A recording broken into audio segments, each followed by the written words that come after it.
To the debate. నమస్కారం.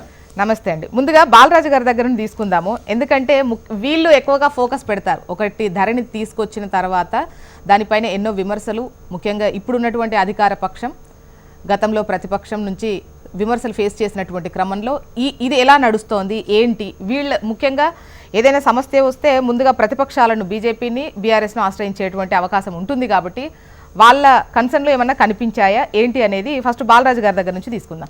బాలరాజు గారు. Madam Jyotsna గారు, ముందుగా మీకు అదేవిధంగా హెచ్ఎంటీవీ ప్రేక్షకులకి, ప్యానెల్ పెద్దలు, ప్యానలిస్టులందరికీ నమస్కారం. నమస్తే. ప్రధానంగా జ్యోత్స్న గారు, ఈరోజు కాంగ్రెస్ పార్టీ 16 నెలల కాలంలో తీసుకొచ్చినటువంటి ఏదైతే విధానాలు ఉన్నాయో అవన్నీ కూడా రైతాంగానికి కావచ్చు, ప్రజలకు కానీ ఇబ్బంది పెట్టేటువంటి పనులుగానే కనిపిస్తా ఉన్నాయి. ఒకవైపు స్కీముల పేరుతోటి వాళ్ళు చేస్తున్నటువంటి ఆ అంశాలు ఏదైతే ఉన్నాయో, ప్రజాపాలన పేరుతోటి దరఖాస్తులు ఏదైతే ఉన్నాయో, ఇలా అనేక సార్లు ప్రజాపాలన పేరుతో దరఖాస్తులు తీసుకున్నారు మేడం. ఆ ప్రజాపాలన దరఖాస్తులు ఎంతవరకు ఆన్లైన్ సిస్టంలో చేర్చారు, ఎంతవరకు అవి ప్రజలకు అందుబాటులోకి వచ్చాయనే అంశం మీద ఇంతవరకు స్పష్టత లేదనే అంశాన్ని స్పష్టంగా హెచ్ఎంటీ ద్వారా తెలియజేస్తాను.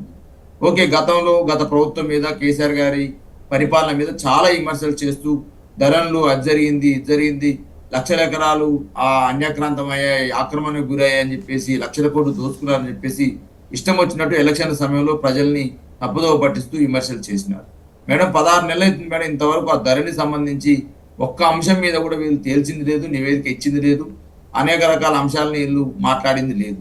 కానీ అలా ధరణి పేరుతోటి దాన్ని మార్చేసి ఏదో భూభారతిని తీసుకొస్తామని చెప్పేసి అలా పెద్ద ఎత్తున చట్టాన్ని తీసుకొని చెప్పినారు. దాంట్లో ఏముంది మేడం, 36 మాడ్యూల్స్ ధరలో ఉంటే 6 మాడ్యూల్స్ గా షార్ట్ లిస్ట్ చేసినారు అంశాన్ని చెప్తా ఉన్నాం. అన్ని ధరల్లో ఏదైతే అంశం ఉందో ఆ అంశాలే దీంట్లో పొందుపరిచింది తప్ప షార్ట్ లిస్ట్ మాత్రం చేశారు. అంటే ఒక్కొక్క అంశాన్ని 36 అంశాన్ని 6 అంశాలుగా షార్ట్ లిస్ట్ చేసి ఏదో కొత్తగా రైతులకు ఏదో మేము చేస్తున్నామని చెప్పి అంటున్నా ఉన్నారు. కానీ ఏదో పాస్బుక్ కలర్ మారుద్ది, ఆ పాస్బుక్ లో 3 రంగుల కలర్ ఉంటుందా, కాంగ్రెస్ కలర్ ఉంటుందా అనే రేవంత్ రెడ్డి గారి ఫోటో ఉంటుందా తప్ప దీంట్లో మారింది ఏం లేదనేది బీఆర్ఎస్ పార్టీ స్పష్టమైనటువంటి ఆరోపణ భూభారత్ పైన చేస్తా ఉంది. అంటే గతంలో భూ సమస్యలు ఏమైనా వస్తే కోర్టే దిక్కయ్యేది, బట్ ఇప్పుడు అధికార యంత్రాంగమే మీ దగ్గరకు వచ్చి ఆ సమస్యలు పరిష్కరిస్తోంది, కొన్ని చోట్ల పరిష్కరించబోతోంది. నెక్స్ట్ ఓవరాల్ గా కూడా కాన్సెప్ట్ ఇది.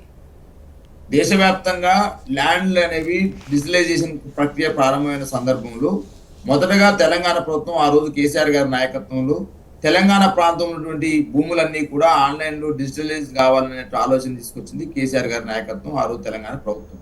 ఆ క్రమంలోనే 1,52,00,000 ఎకరాల వ్యవసాయ భూమికి సంబంధించిన రికార్డ్స్ ని ఆన్లైన్ లో చేర్చి ఒక ప్రతిష్టాత్మకంగా మరి ఒక పెద్ద ఎత్తున కార్యక్రమాన్ని తీసుకొచ్చింది.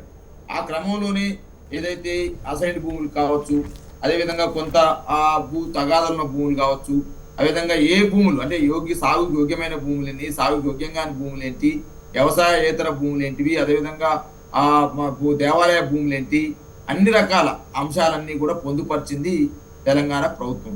సుమారు 2,82,00,000 ఎకరాల పైచిలుకు భూములుంటే 1,52,00,000 ఎకరాల భూములకు సంబంధించి వ్యవసాయ భూమిని రికార్డు డిజిటలైజ్ చేసింది తెలంగాణ ప్రభుత్వం ఆ రోజు కేసీఆర్ గారి నాయకత్వం. ఆ క్రమంలోనే కొన్ని ఇబ్బందులు వస్తే మేడం, ఏదైనా ఒక అంశాన్ని తీసుకొచ్చినప్పుడు అన్ని అంశాలు ఇప్పుడు పైలట్ ప్రాజెక్ట్ గా తీసుకొచ్చినారు. 4 మండలాల్లో దీన్ని చేయాలని ఆలోచన తీసుకొచ్చినారు. ఫస్ట్ ఆ 4 మండలాల్లో చేస్తే అక్కడ ఉన్న రైతాంగ విషయంలో కావచ్చు, అక్కడ ఉన్నటువంటి ప్రజల విషయంలో కావచ్చు ఎదుర్కొన్న ఇబ్బందులు ఏదో తెలుస్తుంది. ఆ క్రమంలోనే తెలంగాణ ప్రభుత్వం కూడా ఆ క్రమంలోనే ఆ రోజు కేసీఆర్ నాయకత్వంలో ఏదైతే ధరని తీసుకొచ్చినప్పుడు ఆ పైలట్ కార్యక్రమాన్ని చేసినాం. తదనంతరం రాష్ట్ర వ్యాప్తంగా ఇంప్లిమెంట్ చేసినప్పుడు కొన్ని రకాల సమస్యలు వచ్చినప్పుడు అది ఆర్డీఓ స్థాయిలో పరిష్కరించాలన్నా, ఎంఆర్ఓ స్థాయిలో పరిష్కరించాలన్నా, కలెక్టర్ స్థాయిలో పరిష్కరించాలన్నా, లేకపోతే సిసిఎల్ఏ స్థాయిలో పరిష్కరించాలనే అంశాన్ని రోజు రోజుకు స్టెబిలైజ్ చేస్తూ వస్తుంది ప్రభుత్వం ఆ రోజు. కానీ ఇవాళ టోటల్ గా మేము ఏదో వచ్చినాం, తరాన్ని తీసేసినాం, భూభారతిని తీసుకొచ్చినాం అనే అంశం ఏదైతే ఉందో అది తప్పని నేను అంటా ఉన్నాను. ఒకవేళ ధరలో ఏమైనా ఇబ్బందులు ప్రజలకు ఏమైనా ఉంటుంటే ఇప్పుడు వెంబడే ఏదో 2020లో మేము చట్టం తీసుకొచ్చినాము. దాన్ని మెడికల్ జిల్లాలో గౌరవ ముఖ్యమంత్రి, నాటి ముఖ్యమంత్రి కేసీఆర్ గారు ప్రారంభించినటువంటి ఏ పథకంలోనే మేడం మొదట్లో కొన్ని ఇబ్బందులు ఎదురైతే, ఎందుకంటే అది అంత ఈజీ అంశం కాదు. 50-60 సంవత్సరాల్లో చేయనటువంటి అంశము ల్యాండ్ డిజిటలైజేషన్ ప్రక్రియ సంబంధించి ఒక ప్రభుత్వం ఒక సమూలమైన మార్పు తీసుకురావడం కోసం ప్రక్రియ తీసుకొచ్చినప్పుడు కొన్ని ఇబ్బందులు ఎదురైతాయి.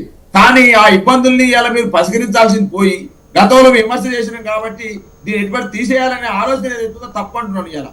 ఇలా భూభారతే కాదు, ఇలా ధరనే కాదు మేడం, ఇలా అంబేద్కర్ అభయస్థం పేరుతోటి మేము దళిత బంధు పథకం పెడితే వీళ్ళు ఇంతవరకు దాని మీద చర్యలు లేవు మేడం.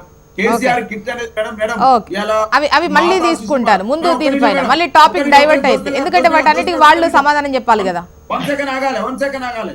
ఇವರು మాతా శిశు మరణాలకు సంబంధించి రేటు తగ్గించడం కోసం ఇవాళ ప్రభుత్వ ఆసుపత్రుల్లో డెలివరీలు కావాలనే ఆలోచనతోటి సిజేరియన్లు తగ్గించాలనుతో కేసీఆర్ కిట్ తీసుకొస్తే మేడం, ఇంతవరకు కేసీఆర్ కిట్ మీద అదో అతిగతి లేదు మేడం.